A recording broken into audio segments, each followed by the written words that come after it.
ध्यान सरे बाजार में हो सकता है, भीड़ में हो सकता है। जैसे जैसे हमारी इंद्री सजग होती जाएगी वैसे वैसे हम ध्यान में प्रवेश करते चले जाएंगे।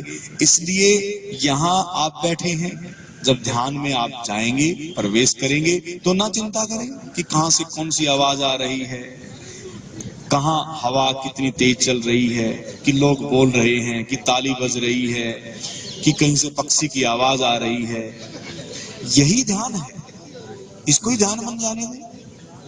कई बार तो क्या होता है कि बोले कि मैं ध्यान में बैठा था और किसी ने बहुत जोर की आवाज की, या किसी गली में किसी कुत्ते की भौंकने की आवाज आई तो बोले कि ध्यान टूट गया। नहीं, यही भारी भूल है। इसका मतलब हमारी अभी सजगता, अभी संवेदनशीलता कान के प्रति नहीं है। उसका भी आनंद लें। जिस दिन आपकी एनर्जी उसकी तरफ बहेगी, ध्यान देना, अब इसको थोड़ा समझें, बड़ा सिंपल सा है। अगर हमारी एनर्जी अगर उस कुत्ते के भौंकने की तरफ अगर गई तो हम ध्यान से चूक जाएंगे। अगर उसकी एनर्जी यानी कि वो भौंक रहा है और हम बस केवल सुनने वाले हैं और वो हमारी तरफ अगर आ रही है तो हम ध्यान में प्रवेश कर जाएंगे। बस इतना सा फर्क है। इसलिए आप यहाँ बैठे हैं तो दूसरा जो चरण है आपका, दूसरा जो योग का जो महत्व है, वो हमें क्या करना है, इंद्रियों से भी जुड़ना होगा, शरीर से भी जुड़ना होगा, कर्म से भी जुड़ना होगा।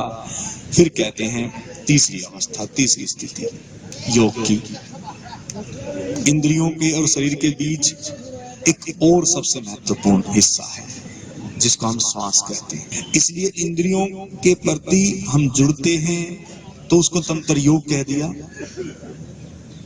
और जैसे ही हम श्वासों से जुड़ते हैं तो उसको क्या कह दिया, हठ योग कह दिया। श्वासों के प्रति जैसे सजग होते जाएंगे, श्वास आ रही है, जा रही है, श्वास के लेने देने के प्रति जैसे जैसे सजग होते जाएंगे तो क्या होगा, हम श्वासों के प्रति ध्यान देंगे तो हम श्वासों से जैसे जुड़ते जाएंगे तो श्वास के द्वारा भी हम योग में प्रवेश कर जाएंगे। इसलिए देखने में कोई प्रेज नहीं है, बहुत सुंदर फूल खिला है तो आपकी आंख देखती है तो वो इंद्री का हिस्सा है, आपको अच्छा लगता है।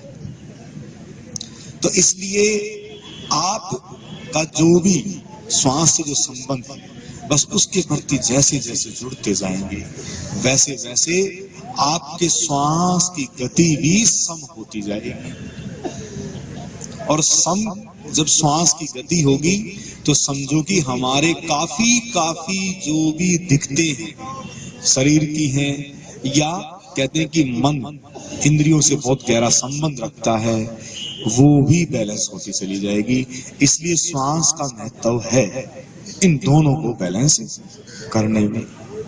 तो इसलिए श्वास से जैसे जैसे हम लयबद्ध होंगे, जैसे जैसे श्वास हमारा सहज होगा यानी कि सम हो जाएगा, तो वैसे वैसे हम शरीर से भी और इंद्रियों से भी और गहरे से जुड़ते चले जाएंगे। इसलिए आज तीन ही चीजों को ले रहे हैं, हठ योग है, तंत्र योग है और आपका कर्म योग है।